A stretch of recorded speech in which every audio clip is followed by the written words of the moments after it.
إن الحمد لله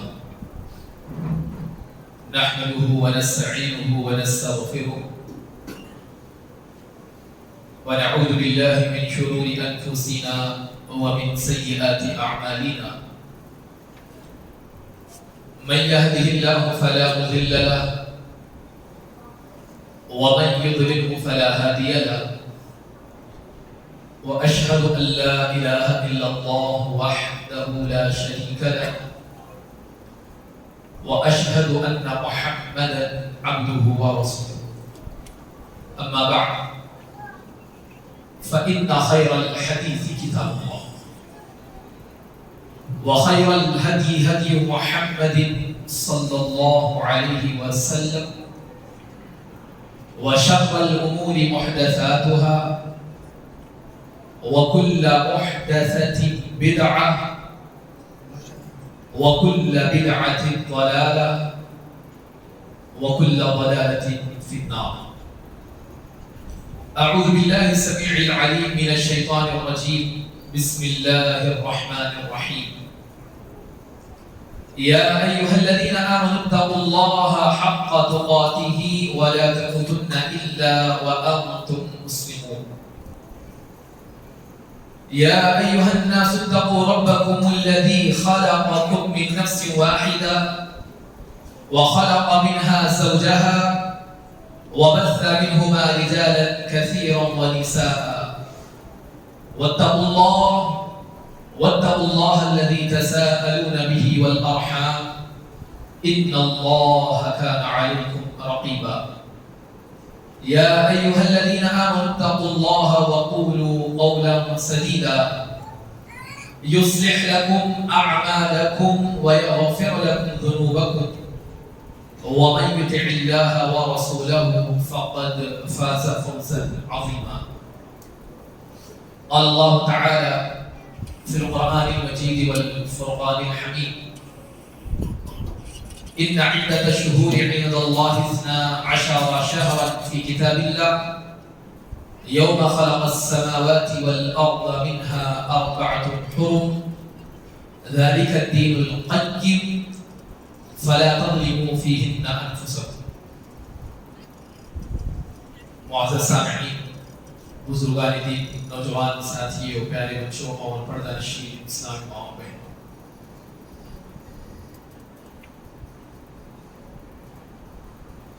جیسا کہ ہم جانتے ہیں کہ ہم ماہ محرم سے گزر رہے ہیں اور آج ماہ محرم کی 9 تاریخ ہے، پہلا مہینہ ہے اسلامی، اور 1445 ہجری سے ہم گزر رہے ہیں۔ معزز سامعین، یہ جو مہینہ ہے اللہ رب العالمین نے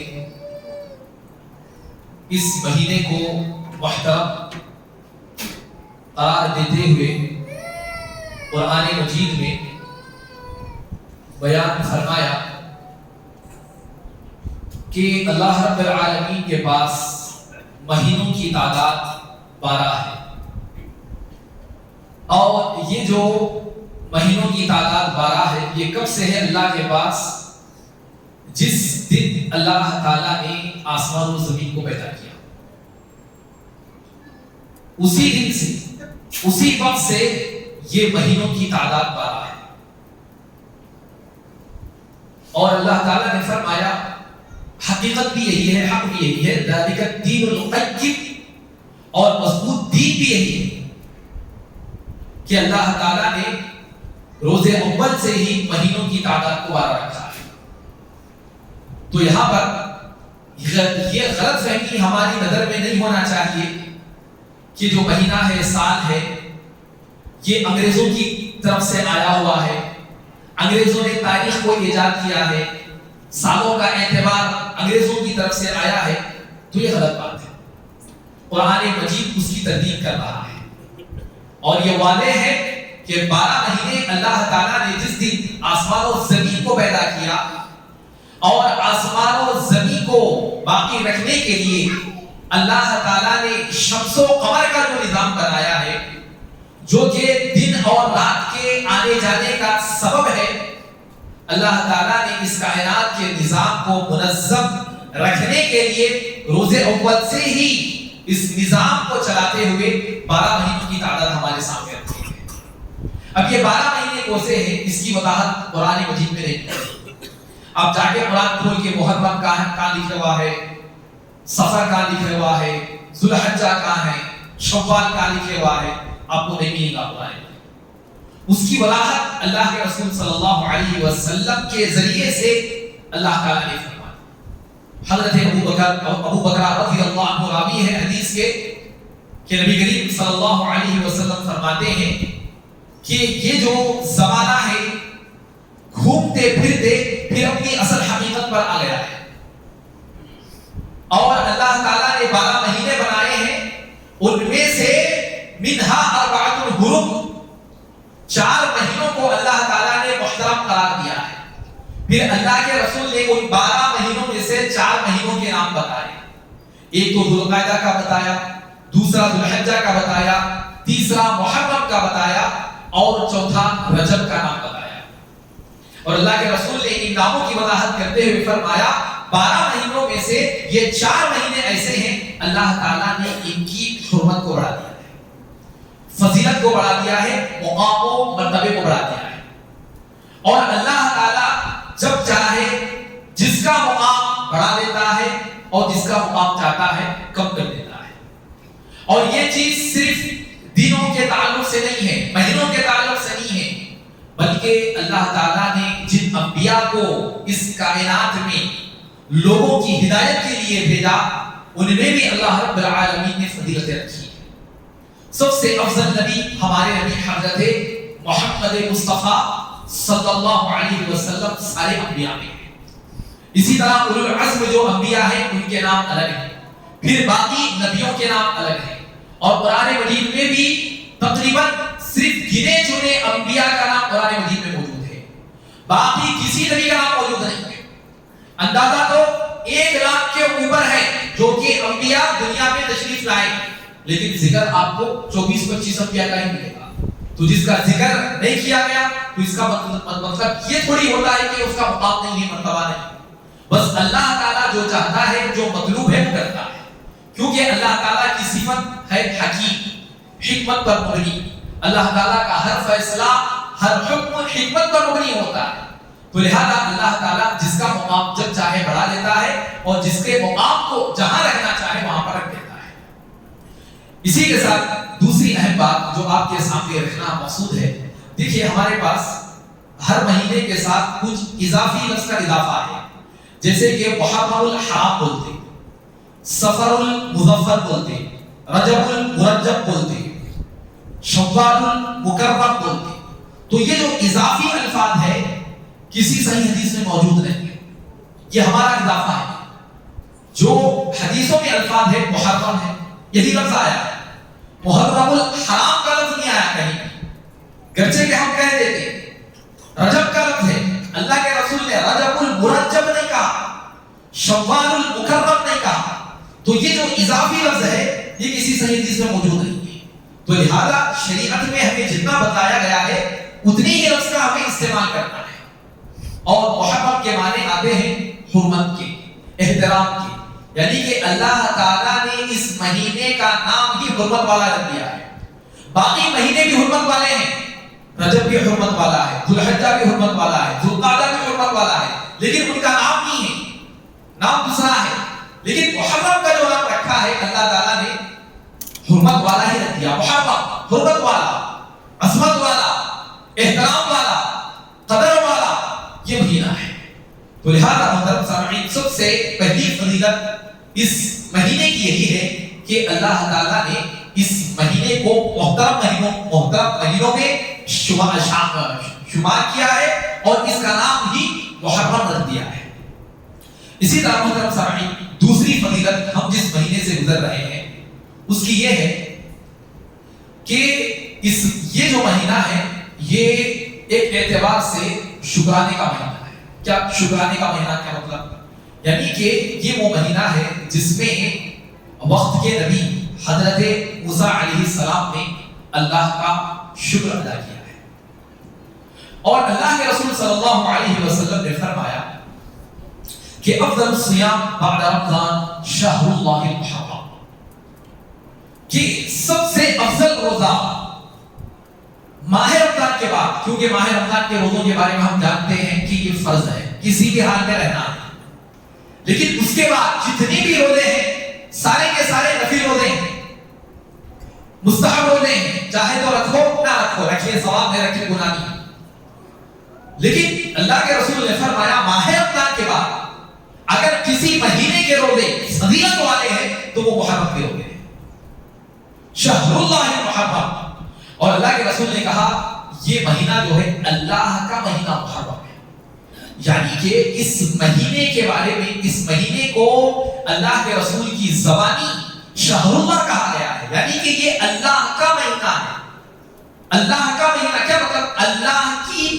اللہ کی طرف اس مہینے کی نسبت کر دی گئی، جیسے کہ قرآن مجید میں حضرت صالح علیہ السلام کی قوم کی اونٹنی تھی، اللہ تعالیٰ نے اس اونٹنی کو کیا کہا؟ ناقۃ اللہ، اللہ کی اونٹنی کہا، حالانکہ جتنے اس روئے زمین پر اونٹ پیدا ہوئے مر گئے اور جتنے پیدا ہوں گے ساری اللہ کی اونٹنیاں ہیں، اللہ ہی نے پیدا کیا ہے، لیکن خصوصاً ناقۃ اللہ کہنے کا مطلب کیا ہے؟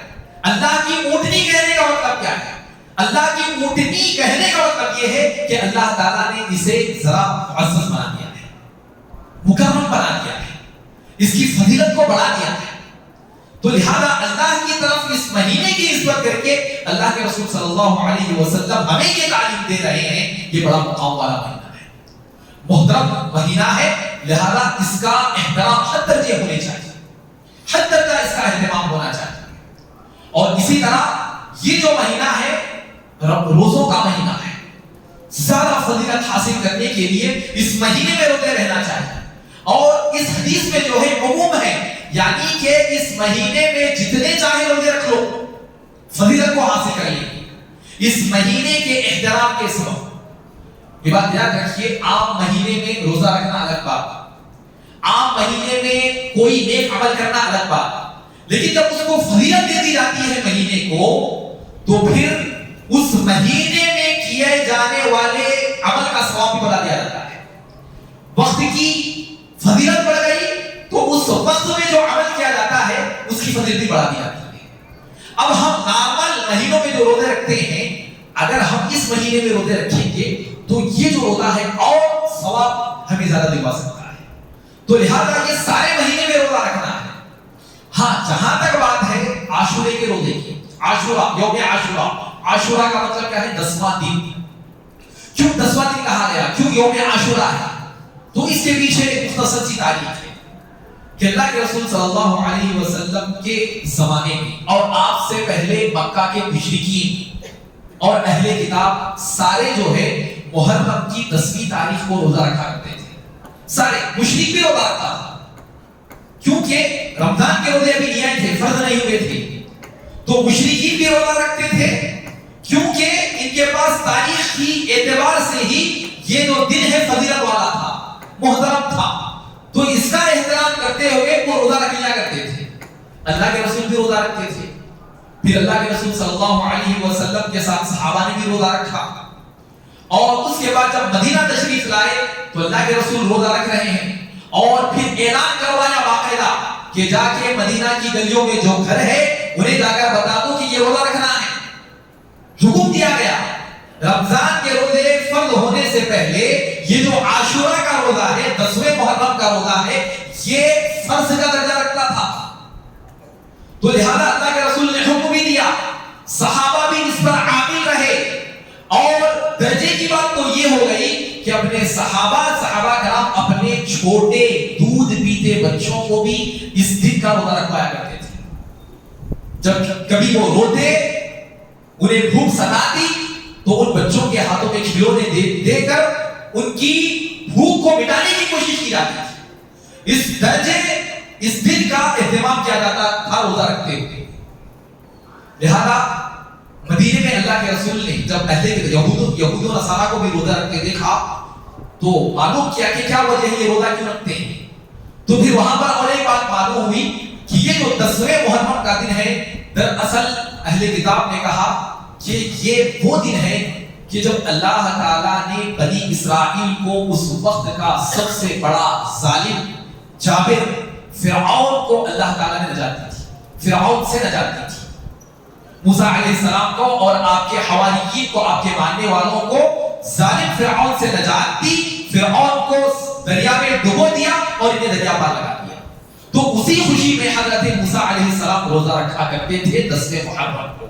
تو اللہ کے رسول صلی اللہ علیہ وسلم کو بات یہ معلوم ہوئی تو اللہ کے رسول نے کہا ہم تو موسیٰ علیہ السلام کے لیے زیادہ حقدار ہے، ہم 10ویں محرم کا بھی روزہ رکھیں گے. پھر اللہ کے رسول نے فرمایا اگر میں اگلے سال زندہ رہا تو 9 محرم کا بھی روزہ رکھوں گا تاکہ یہود کی مخالفت ہو جائے، کیونکہ یہود 10 کو روزہ رکھتے تھے اور اللہ کے رسول نے کہا کہ میں زندہ رہا تو 9 کو بھی روزہ رکھوں گا، 10 کو بھی روزہ رکھوں گا. یہ اعلان کے ذریعے سے، اس پیغام کے ذریعے سے اللہ کے رسول صلی اللہ علیہ وسلم نے امت کو یہ پیغام دیا کہ یہ جو روزہ ہے بڑی اہمیت کا حامل ہے، ہمیں رہنا چاہیے عاشورہ کا روزہ، اور اسی کے ساتھ ساتھ ایک دن پہلے یعنی کہ 9 محرم کا بھی روزہ رکھ لینا چاہیے. تو محترم سامعین، اس اعتبار سے یہ جو محرم کا مہینہ ہے اپنی فضیلت کو بالغ ہے. اسی طرح محترم سامعین، تیسری اس اعتبار سے بھی اس مہینے کو فضیلت حاصل ہے کہ یہ اسلامی سال کا سب سے پہلا مہینہ ہے. اسلامی سال ہجری سال جو کہ ہجرت سے شروع ہوتا ہے. سال موجود تھے، تاریخ سال تو موجود تھے لیکن ایک تعین نہیں ہو پائی تھی. حضرت عمر بن خطاب رضی اللہ عنہ کے دور میں جب یہ بات آئی کہ مہینے تو موجود تھے، نام بھی موجود تھے، لیکن مستقل تاریخ موجود نہیں تھی، تو لہذا اس وقت میں بات یہ آئی کہ حضرت ابو موسیٰ اشعری رضی اللہ عنہ کے بارے میں کہا جاتا ہے کہ ان کے پاس خطوط پہنچے جس میں شعبان کا مہینہ لکھا ہوا تھا، لیکن مسئلہ یہ تھا کہ بھئی شعبان کا مہینہ تو ہے لیکن کون سی تاریخ میں خط آیا ہے، کون سی پہلے آیا یا پھر بعد میں آیا. اس طریقے سے جو نظامی معاملات ہوتے ہیں وہ درہم برہم ہونے لگے.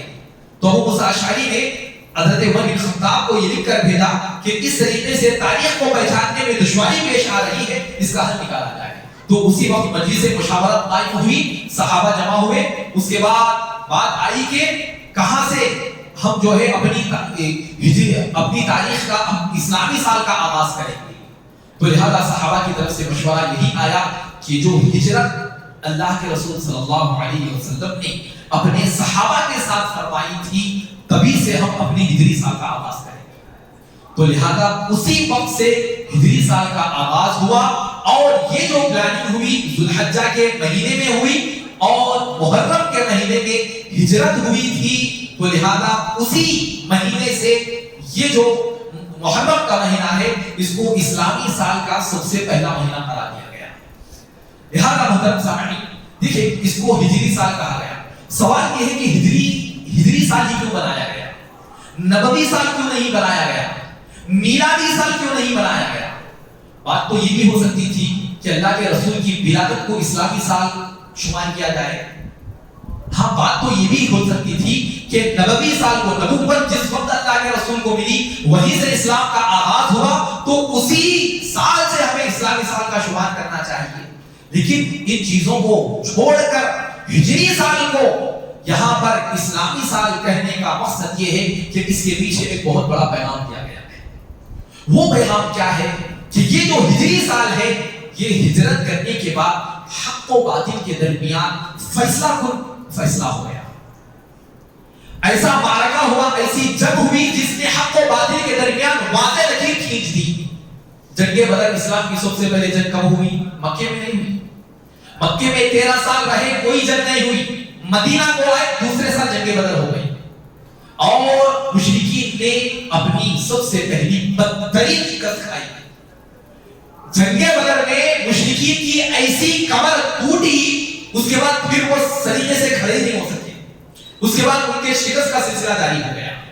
تو لہذا حق و باطل کے درمیان جو فرق کرنے والا فرق کرنے والا جو واقعہ پیش آیا تھا وہ ہجرت کے ساتھ پیش آیا تھا. تو لہذا ہمیں یہ یاد دلائی جا رہی ہے کہ حق و باطل کا فیصلہ یہی ہماری زندگی کا اصل فیصلہ ہے. حق و باطل کے درمیان فرق، حلال و حرام کی تمیز، اچھائی کو برائی کو جاننا، اچھے برے لوگوں کی پرکھ، صحیح راستے کو ڈھونڈنا، غلط راستوں سے اپنے آپ کو بچانا، یہی اصل ہماری زندگی کا پیغام ہے. اور یہی اصل زندگی کا مقصد ہے کہ ہر باطل سے اپنے آپ کو، باطل پرستوں سے، باطل افکار سے اپنے آپ کو بچا کر حق کی طرف آنا، اہل حق کی اتباع کرنا، حق پر ڈٹ جانا، یہ اصل پیغام ہے. تو لہذا محترم سامعین، ہجری سال ہمارے لیے اس طرح پیغام دیتا ہے. اور ایک بڑا پیغام ہے قربانی کا. ہجری سال ہمیں یہ یاد دلاتا ہے کہ ہمارے اصحاب نے اللہ کے لیے کیسی کیسی قربانیاں پیش کی. ہجرت کا واقعہ صحیح طور سے ہم پڑھنے کے لیے بیٹھ جائیں، اللہ کی قسم ہے ہماری آنکھوں سے آنسو نکل جائیں، دل نرم پڑ جائے. بڑی قربانیاں نہیں صحابہ کی. ارے وہ مکہ جہاں سے صحابہ نکل رہے ہیں جو ان کا آبائی وطن ہے، جس کی اینٹ سے، پتھر سے، جس کے کنکر سے صحابہ کو بے انتہا محبت ہے. اور بتا کہ کس کو اپنے جائے ولادت، پیدائش جہاں پر ہماری ہوتی ہے، اس وطن سے کس کو محبت نہیں ہوتی، اس علاقے سے کس کو محبت نہیں ہوتی، اس کی گلیوں میں کون گھومنا پھرنا نہیں چاہتا، وہاں کی یادیں کس طرح وابستہ ہو جاتی ہیں ہمارے سے. اور وہ صحابہ جن کی زندگیاں وہاں پر گزری، وہاں پر انہوں نے تجارتیں کی، کاروبار کیے، اپنا مقام بنایا، ساری چیزوں کے باوجود بھی جب یہ حکم آیا کہ تمہیں ہجرت کرنا ہے، اللہ کے لیے اپنی اس سرزمین کو چھوڑنا ہے، تو صحابہ اس کے لیے تیار ہو گئے. اور ایک انجان شہر جہاں پر کوئی اپنا نہیں تھا، اس شہر تک آپ پہنچ گئے. کس کے لیے؟ اللہ کے لیے.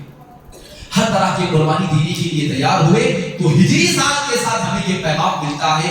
اسی طرح بحیثیت مسلمان میں بھی ہمیشہ اللہ کی راہ میں قربانی دینے کے لیے تیار ہونا چاہیے. یہ بات میں کہتا ہوں کہ دیکھیے آج ہمارے پاس قربانی دینے کا تصور ہی ختم ہو گیا. اللہ کی راہ میں اس چیز کو چھوڑنا، ترک کر دینا، ہاں نقصان برداشت کر لینا، نفع چھوڑ دینا، یہ دور دور تک ہمارے پاس نہیں ہے. جہاں کہیں بھی آج ہمارے پاس حلال و حرام کی بات آ جاتی، نفع نقصان کی بات آ جاتی، ہمارے پاس کیا ہے؟ ہزاروں بہانے، مجبوریاں. کئی کو یہ بھائی قرضہ، سود پہ، بولے کیا کروں بھائی مجبور تھا، کوئی راستہ نہیں تھا. اللہ کے لیے ہمیں چھوڑنا گوارا نہیں ہے، ضرورت کی زندگی گوارا نہیں ہے، اپنی خواہشات کی تکمیل کے لیے قرض و سود پر لینا ہمیں برابر گوارا ہے. اور اس کے لیے ہزاروں مجبوریاں. کئی کو یہ بھائی اس طرح فائنانس پہ بولے کہ نہیں بچی کی شادی کرنا تھا، اسی لیے میں فائنانس پہ یہ کام کر رہا ہوں.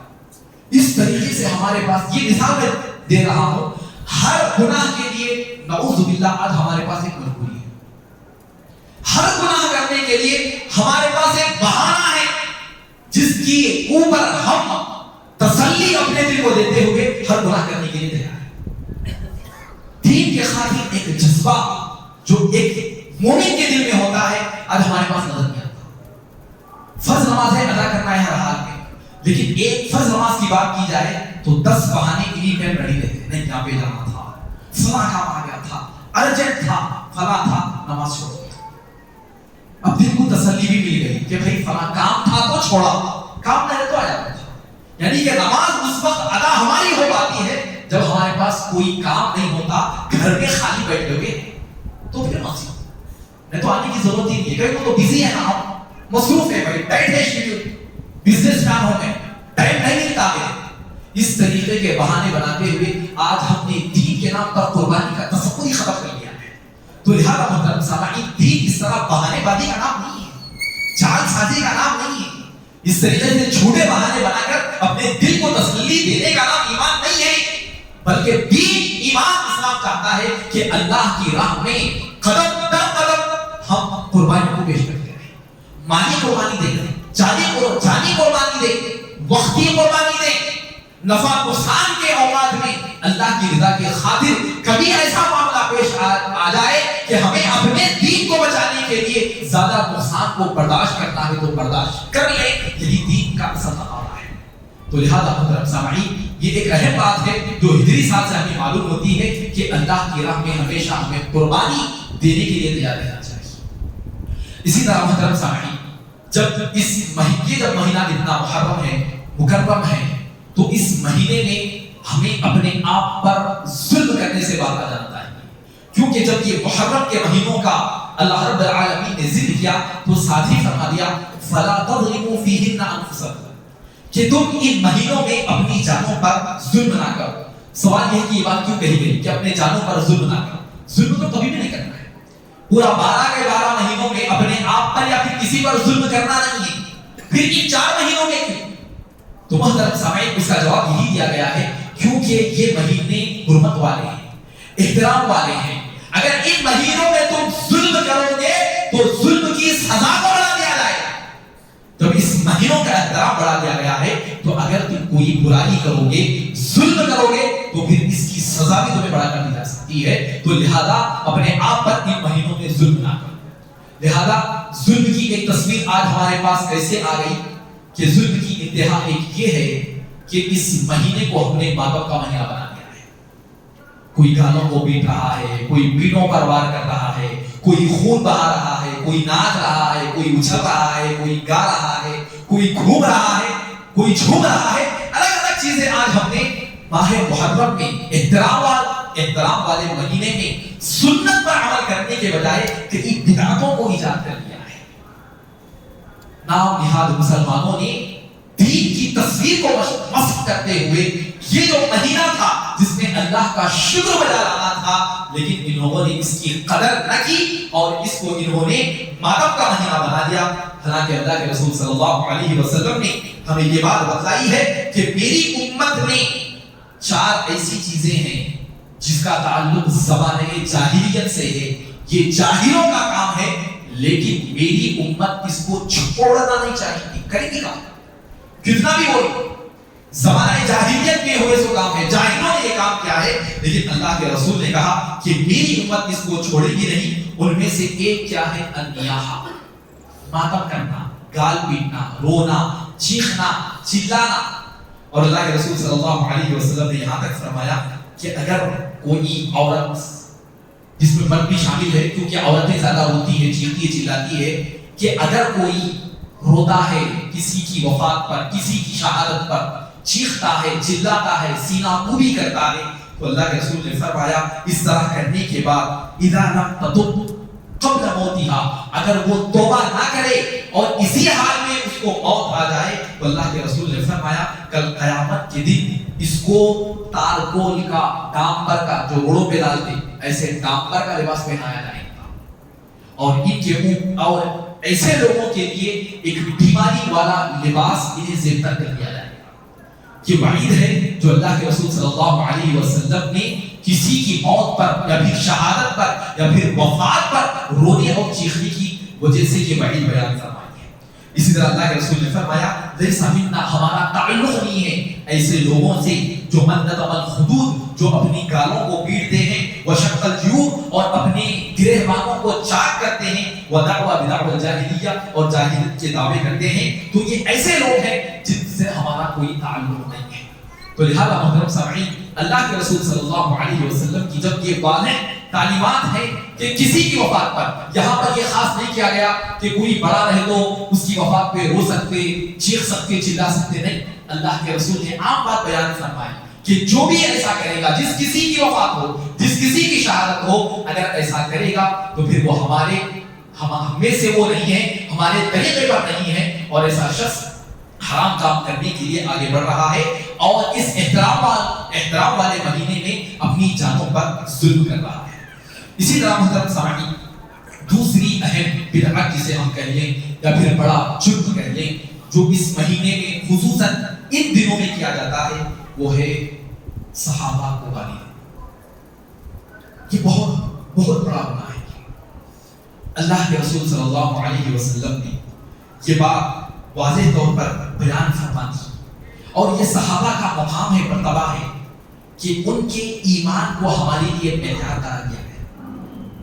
اللہ تعالیٰ نے واضح طور پر قرآن مجید میں فرمایا فَإِنْ آمَنُوا بِمِثْلِ مَا آمَنْتُمْ، اگر تمہیں ایمان لانا ہے، اگر اللہ کو ماننا ہے، اللہ کی ذات پر یقین کرنا ہے، تو ایسے ہی ایمان لاؤ جس طرح کہ صحابہ ایمان لائے۔ معیار قرار دیا گیا۔ ایمان کیسا ہوتا ہے ذرا صحابہ کو دیکھو, وہ جس طرح ایمان لائے ہیں اس طرح تم ایمان لے آؤ, فقط اہتدوا, تم ہدایت یافتہ ہو گئے. سرٹیفکیٹ دی جا رہی ہے ہدایت یافتہ ہونے کی, کب؟ جبکہ کہا جا رہا ہے کہ تمہارا ایمان ویسا ہونا چاہیے جیسا کہ صحابہ ایمان لائے ہیں. تو لہذا محترم سامعین, یہ صحابہ کا مقام ہے. ایسے صحابہ کے بارے میں انام شناب رکھنا, غلط باتیں کہنا, نعوذ باللہ گالی دینا, خصوصاً حضرت معاویہ بن ابی سفیان رضی اللہ عنہ, مسلمانوں کے امیر کئی سالوں تک آپ رہے ہیں. اسی طرح نبی کریم صلی اللہ علیہ وسلم کی سب سے چہیتی بیوی حضرت عائشہ رضی اللہ عنہا ہے, جن کا مقام کتنا بڑا ہے کہ آپ کے لیے اللہ تعالیٰ نے قرآن مجید میں مکمل ایک رکوع نازل فرمایا, صرف اس لیے آپ کی عزت پر جو آن اچھالی گئی تھی اس کا دفاع کرتے ہوئے, اس لگے دامن پہ داغ کو مٹانے کے لیے اللہ تعالیٰ نے قرآن مجید کی ایک اہم سورۃ النور میں پورا ایک رکوع اللہ تعالیٰ نے قرآن مجید بنا دیا. یہ مقام ہے عائشہ رضی اللہ تعالیٰ عنہا کا. تو لہذا محترم سامعین, ان کے مقام کو نہ جانتے ہوئے ان کے بارے میں غلط بیانی کرنا یہ ایک بہت بڑا جرم ہے جو اس مہینے میں کیا جا رہا ہے. اور اللہ کے رسول صلی اللہ علیہ وسلم نے کیا فرمایا, من سب اصحابی, جو میرے صحابہ کو گالی دے, برا بھلا کہے, فعلیہ لعنت اللہ, یہ ایسا بدترین شخص ہے جس پر اللہ کی لعنت ہے. صرف اللہ کی نہیں, والملائکہ, فرشتوں کی بھی لعنت ہے, والناس اجمعین, اور جتنے اس روئے زمین پر پائے جانے والے لوگ ہیں تمام کی لعنت ایسے بدبخت کے لیے ہے. ساری لعنتیں ایسے لوگوں کے حق میں آ جاتی ہیں جو صحابہ کو گالیاں دیتے ہیں. اور اس سے بڑی رسوائی ہم کیا کہتے ہیں, ہم خود ہر 10 محرم کو دیکھ رہے ہیں کہ یہ دیوانے بولوں کی طرح روڑوں پر چیخ رہے ہیں, چلا رہے ہیں, اپنے ہاتھوں کو کاٹ رہے ہیں, سینے کو کاٹ رہے ہیں, پیٹوں کو کاٹ رہے ہیں. اس سے بڑی رسوائی اور کیا ہونی چاہیے جو ہمارے صحابہ کے ساتھ ایسا رویہ ہے. یہ رسوائی ہے, یہ کوئی بڑی عزت کی بات نہیں ہے, یہ کوئی احترام نہیں ہے. ارے اپنے جسم کو کاٹنا کوٹنا یہ کون سا اچھا عمل ہے؟ کوئی عقل مند اس چیز کو اچھا کہہ سکتا ہے, کوئی بھی ایک دانشمند اس کام کو اچھا نہیں کہہ سکتا. تو یہ اصل کیا ہے, اللہ کے رسول صلی اللہ علیہ وسلم کے بارے میں, اہل بیت کے بارے میں اس طرح کا جو نظریہ رکھتے ہیں, صحابہ کو جو گالیاں دیتے ہیں, اس پر جو وعید بتلائی گئی ہے, اسی وعید کی سزا یہ لوگ ہر سال بھگتتے ہیں. تو لہذا محترم سامعین, یہ بہت بڑی جرأت ہے اللہ کے رسول, یہاں تک بھی اللہ کے رسول نے فرمایا, سبحان اللہ, کتنی بڑی بات ہے. دیکھیے صحابہ کی عظمت کتنی ہے, فضیلت کتنی ہے کہ اللہ کے رسول نے فرمایا میرے صحابہ کو گالی مت دینا, برا بھلا مت کہو, اس لیے کہ ایک صحابی جو اللہ کے رسول صلی اللہ علیہ وسلم کے ساتھ اس وقت میں ایک گھڑی کھڑا رہا, کتنی, صرف ایک گھڑی, ایک سیکنڈ, ایک لمحہ, ایک صحابی جو اللہ کے رسول کے ساتھ کھڑا رہا, یہ تمہاری ساری زندگی کے عمل سے زیادہ بہتر ہے, ہماری زندگی کے سارے عمل سے. اور ابن عباس کی روایت کے مطابق آپ فرماتے ہیں کہ ایک صحابی کا اللہ کے رسول کے ساتھ ایک سیکنڈ کے لیے کھڑے رہنا یہ تمہارے 40 سال کے عمل سے زیادہ بہتر ہے. ہمارا ان کا مقام کیا ہے, مرتبہ کیا ہے, کیا جانے ہم گنہگار, ہم خطاکار, ہم کالے دل والے, کالی زبان والے, گندے بول بولنے والے, ایسے معزز و مکرم پاکباز ہستیوں کے لیے ہماری زبانوں سے گندے الفاظ. لہذا محترم سامعین, اس میں ہماری رسوائی ہے, اس میں ہمارے ایمان کی کمی ہے, ہماری دنیاوی بھی رسوائی ہے, اور اخروی اعتبار سے بھی ہمارے ایمان کا دلوں سے نکل جانا ہے, اور جس کی سزا کل قیامت کے دن بھی بدتر ہے. تو محترم سامعین, یہ بات یاد رکھیے, ایسے بہت سارے بدعات و خرافات بھی اس مہینے سے جڑے ہوئے ہیں, جیسے کہ محرم کے مہینے کو ہی منحوس سمجھنا, اسی طرح اس مہینے میں شادی نہ کرنا, یا پھر اس محرم کے مہینے میں تو روزہ رکھنا چاہیے تھا لیکن عید کا دن بنا لینا, اس مہینے میں خرچ کرنے کو برکت کا باعث سمجھ لینا, اپنے گھر والوں کو عید کا ماحول دیتے ہوئے شاپنگ کرانا, اس طرح بہت ساری بدعات بھی جڑی ہوئی ہے. لہذا اس مہینے میں بات یاد رکھیے, ایسی کوئی فضیلت بتائی نہیں گئی ہے, جو فضیلت ہے تو لے دے کے یہی فضیلت ہے کہ اس کا احترام کرنا ہے, اور اس مہینے میں خصوصیت کے ساتھ جو عمل ثابت ہے تو وہ زیادہ سے زیادہ روزے رکھنا ہے, اور دیگر اعمال تو عام اعمال ہیں, جتنے زیادہ ہم کرتے چلے جائیں گے اسی اعتبار سے ہمیں ثواب ملتا چلا جائے گا. تو لہذا اس مہینے کا احترام کرتے ہوئے ہمیں چاہیے کہ نیکی کے ہر معاملے میں سبقت کریں اور خصوصاً زیادہ سے زیادہ نفلی روزے رکھنے کی ہم کوشش کریں اور ہر بدعت سے اور خرافات سے اپنے آپ کو بچانے کی حتی الامکان کوشش کریں. اللہ رب العالمین سے دعا ہے کہ اللہ تعالی ہم تمام کو اس مہینے کی جو قدر ہے، اس کی جو عظمت ہے، اس کا جو احترام ہے، اس کا